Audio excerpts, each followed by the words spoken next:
Section 1. You will hear a man phoning a woman who lives in an English city called Bamford to get some advice about moving to that city. First, you have some time to look at questions 1 to 5.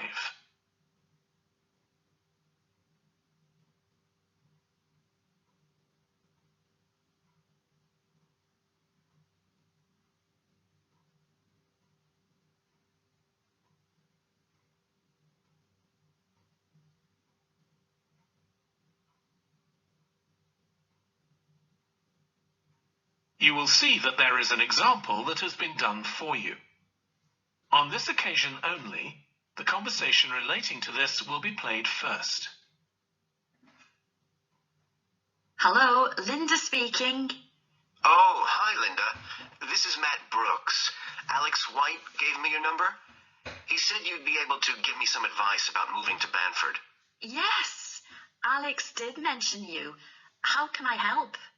Well, first of all, which area to live in? Well, I live in Dalton, which is a really nice suburb. Not too expensive, and there's a nice park. Linda recommends a suburb called Dalton, so Dalton has been written in the space. Now we shall begin. You should answer the questions as you listen, because you will not hear the recording a second time. Listen carefully and answer questions 1 to 5. Hello, Linda speaking. Oh, hi, Linda. This is Matt Brooks. Alex White gave me your number. He said you'd be able to give me some advice about moving to Bamford. Yes, Alex did mention you. How can I help? Well, first of all, which area to live in? Well, I live in Dalton, which is a really nice suburb. Not too expensive, and there's a nice park. Sounds good.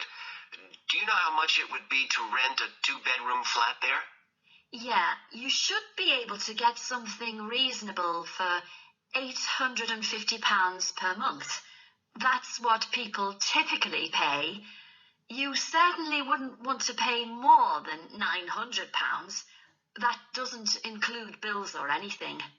No, that sounds all right. I'll definitely have a look there. Are the transport links easy from where you live? Well, I'm very lucky.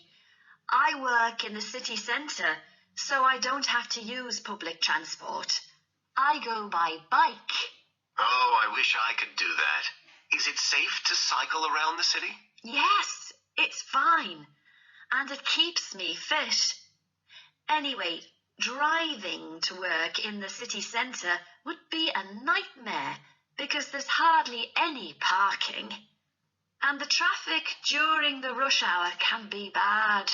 I'd be working from home, but I'd have to go to London 1 or 2 days a week. Oh, that's perfect. Getting to London is no problem. There's a fast train every 30 minutes, which only takes 45 minutes. That's good. Yeah, the train service isn't bad during the week, and they run quite late at night. It's weekends that are a problem.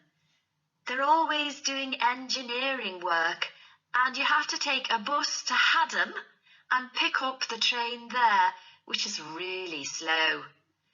But other than that, Bamford's a great place to live. I've never been happier. Before you hear the rest of the conversation, you have some time to look at questions 6 to 10.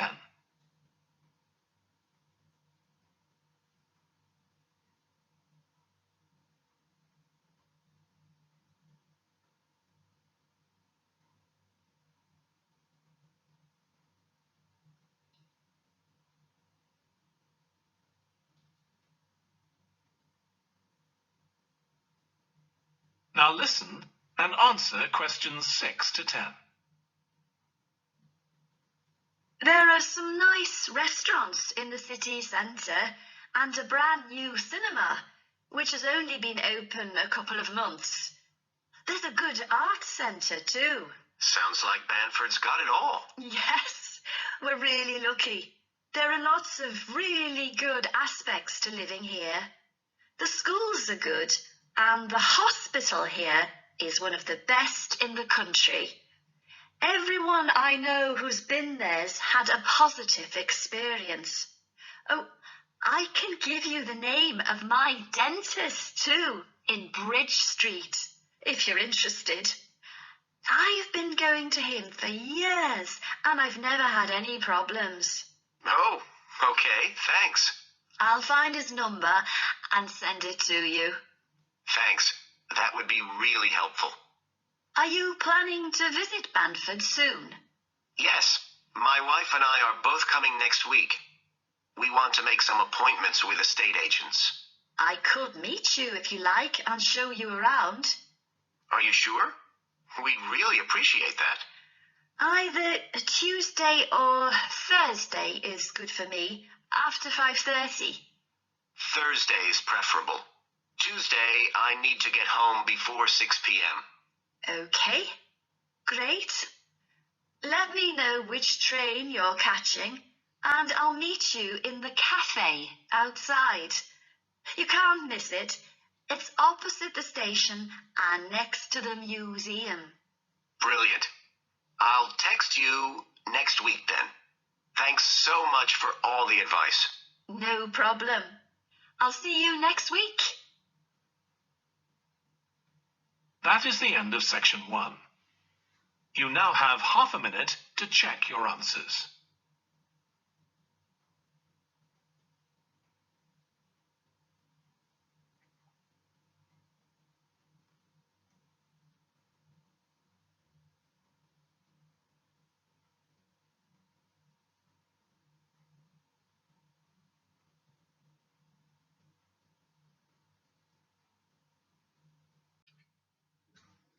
Section 2.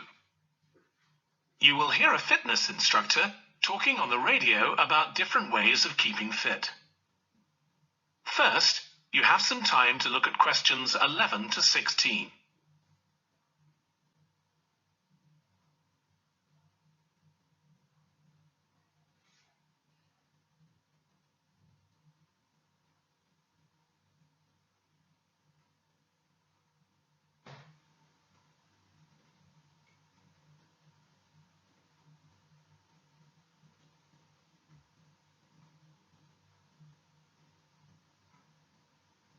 Now listen carefully and answer questions 11 to 16.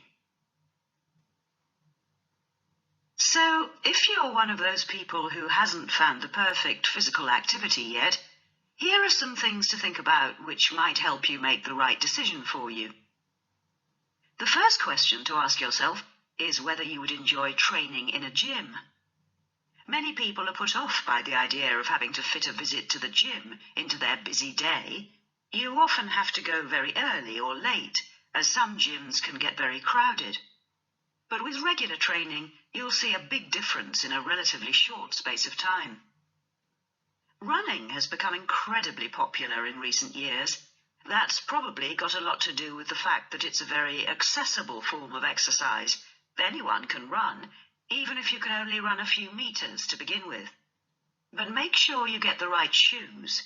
It's worth investing in a high-quality pair, and they don't come cheap. Another great thing about running is that you can do it at any time of day or night. The only thing that may stop you is snow and ice. Swimming is another really good way to build fitness. What attracts many people is that you can swim in an indoor pool at any time of year. On the other hand, it can be quite boring or solitary. It's hard to chat to people while you're swimming lengths. Cycling has become almost as popular as running in recent years. That's probably because, as well as improving their fitness, many people say being out in the fresh air in a park or in the countryside can be fun, provided the conditions are right, of course. Only fanatics go out in the wind and rain. Yoga is a good choice for those of you looking for exercise which focuses on developing both a healthy mind and body. It's a good way of building strength, and with the right instructor, there's less chance of hurting yourself than with other more active sports. But don't expect to find it easy. It can be surprisingly challenging, especially for people who aren't very flexible. Getting a personal trainer is a good way to start your fitness program. Obviously, there can be significant costs involved, but if you've got someone there to encourage you and help you achieve your goals, you're less likely to give up. Make sure you get someone with a recognized qualification, though, or you could do yourself permanent damage. Before you hear the rest of the radio program, you have some time to look at questions 17 to 20.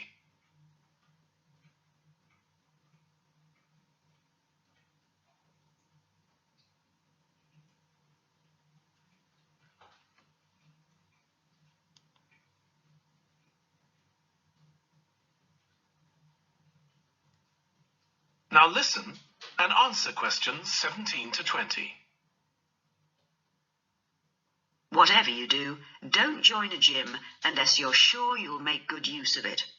So many people waste lots of money by signing up for membership and then hardly ever go. What happens to their good intentions?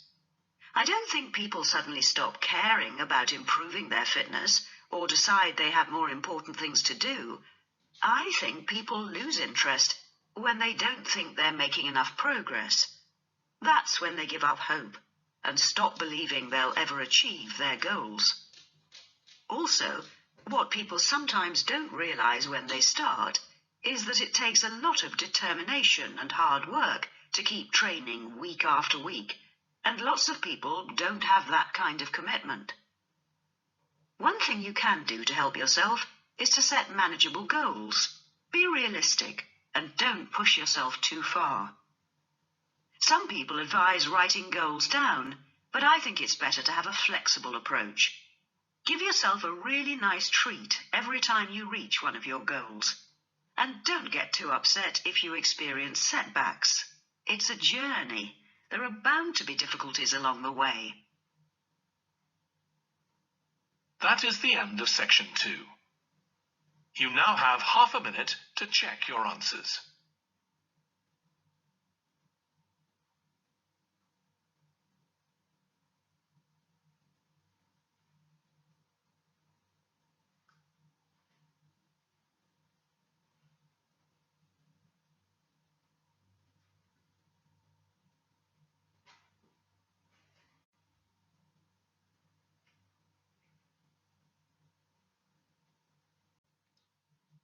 Section 3. You will hear a textile design student called Jim discussing his project on using natural dyes for colouring fabrics with his tutor. First, you have some time to look at questions 21 to 24.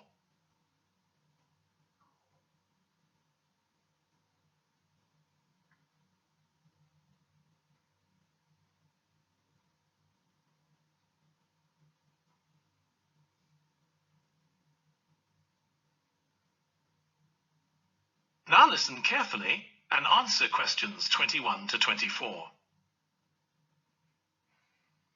Okay, Jim, you wanted to see me about your textile design project. That's right. I've been looking at how a range of natural dyes can be used to colour fabrics like cotton and wool. Why did you choose that topic? Well, I got a lot of useful ideas from the museum, at that exhibition of textiles. But I've always been interested in anything to do with colour. Years ago, I went to a carpet shop with my parents when we were on holiday in Turkey, and I remember all the amazing colours. They might not all have been natural dyes. Maybe not, but for the project, I decided to follow it up.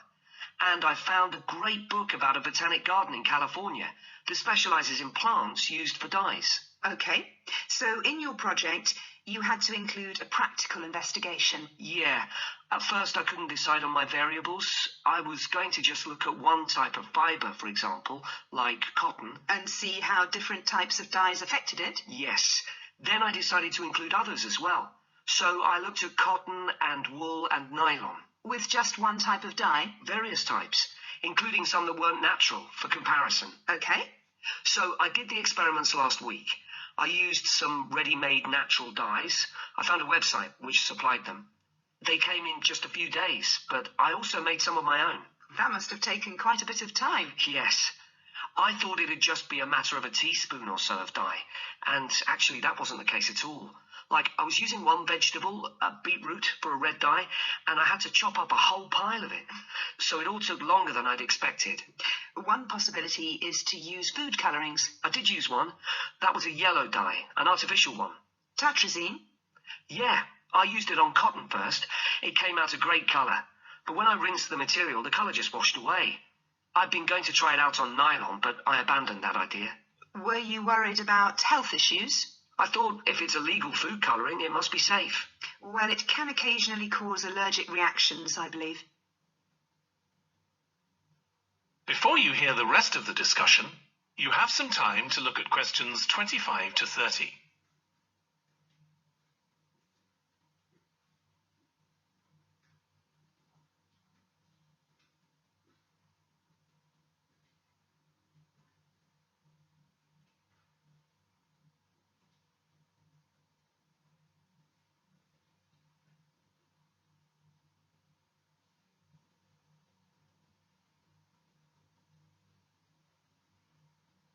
Now listen and answer questions 25 to 30. So what natural dyes did you look at? Well, one was turmeric. The colour's great. It's a really strong yellow. It's generally used in dishes like curry.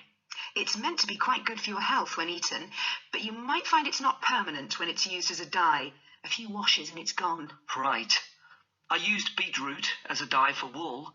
When I chop up beetroot to eat, I always end up with bright red hands, but the wool ended up just a sort of watery cream shade. Disappointing.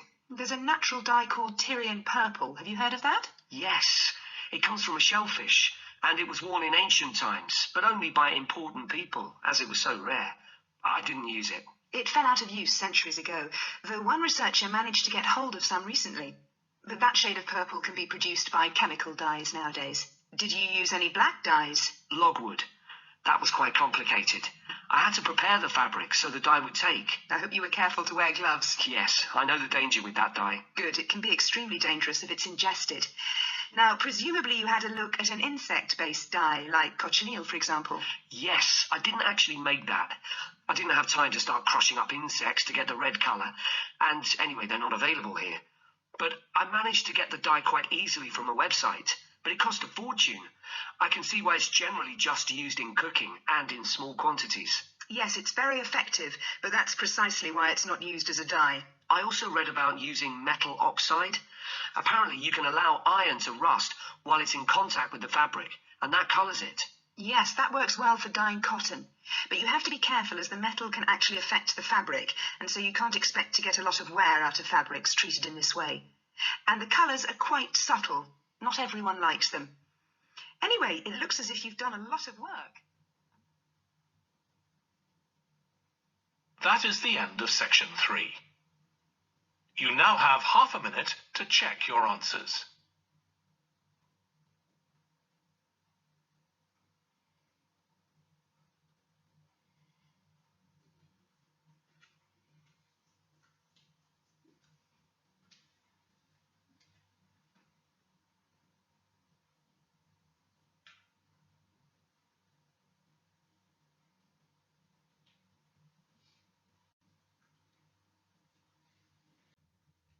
Section 4. You will hear part of a biology lecture about an animal called the sleepy lizard that is common in parts of Australia. First, you have some time to look at questions 31 to 40.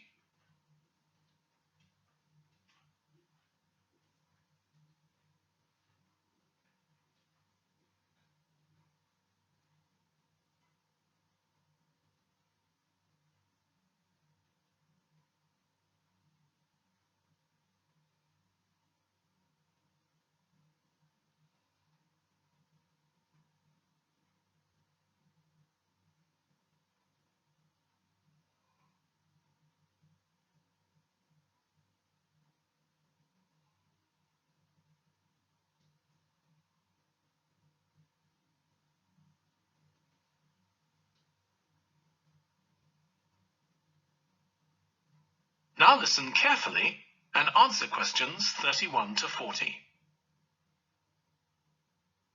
Last week we started looking at reptiles, including crocodiles and snakes. Today, I'd like us to have a look at another reptile, the lizard, and in particular, at some studies that have been done on a particular type of lizard whose Latin name is Tiliqua rugosa. This is commonly known as the sleepy lizard because it's quite slow in its movements and spends quite a lot of its time dozing under rocks or lying in the sun. I'll start with a general description. Sleepy lizards live in Western and South Australia, where they're quite common. Unlike European lizards, which are mostly small, green and fast-moving, sleepy lizards are brown, but what's particularly distinctive about them is the colour of their tongue, which is dark blue, in contrast with the lining of their mouth, which is bright pink. And they're much bigger than most European lizards. They have quite a varied diet, including insects and even small animals, but they mostly eat plants of varying kinds. Even though they're quite large and powerful, with strong jaws that can crush beetles and snail shells, they still have quite a few predators. Large birds like cassowaries were one of the main ones in the past, but nowadays they're more likely to be caught and killed by snakes. Actually, another threat to their survival isn't a predator at all, but is man-made. Quite a large number of sleepy lizards are killed by cars when they're trying to cross highways. One study carried out by Michael Freak at Flinders University investigated the methods of navigation of these lizards. Though they move slowly, they can travel quite long distances. And he found that even if they were taken some distance away from their home territory, they could usually find their way back home as long as they could see the sky. They didn't need any other landmarks on the ground. Observations of these lizards in the wild have also revealed that their mating habits are quite unusual. Unlike most animals, it seems that they're relatively monogamous, returning to the same partner year after year. And the male and female also stay together for a long time, both before and after the birth of their young. It's quite interesting to think about the possible reasons for this. It could be that it's to do with protecting their young. You'd expect them to have a much better chance of survival if they have both parents around. But in fact, observers have noted that once the babies have hatched out of their eggs, they have hardly any contact with their parents. So there's not really any evidence to support that idea. Another suggestion is based on the observation that male lizards in monogamous relationships tend to be bigger and stronger than other males. So maybe the male lizards stay around so they can give the female lizards protection from other males. But again, we're not really sure. Finally, I'd like to mention another study that involved collecting data by tracking the lizards. I was actually involved in this myself. So we caught some lizards in the wild and we developed a tiny GPS system that would allow us to track them, and we fixed this onto their tails. Then we set the lizards free again, and we were able to track them for 12 days and gather data, not just about their location, but even about how many steps they took during this period. One surprising thing we discovered from this is that there were far fewer meetings between lizards than we expected. It seems that they were actually trying to avoid one another. So why would that be? Well, again, we have no clear evidence, but one hypothesis is that male lizards can cause quite serious injuries to one another. So maybe this avoidance is a way of preventing this, of self-preservation if you like. But we need to collect a lot more data before we can be sure of any of this. That is the end of section 4. You now have half a minute to check your answers.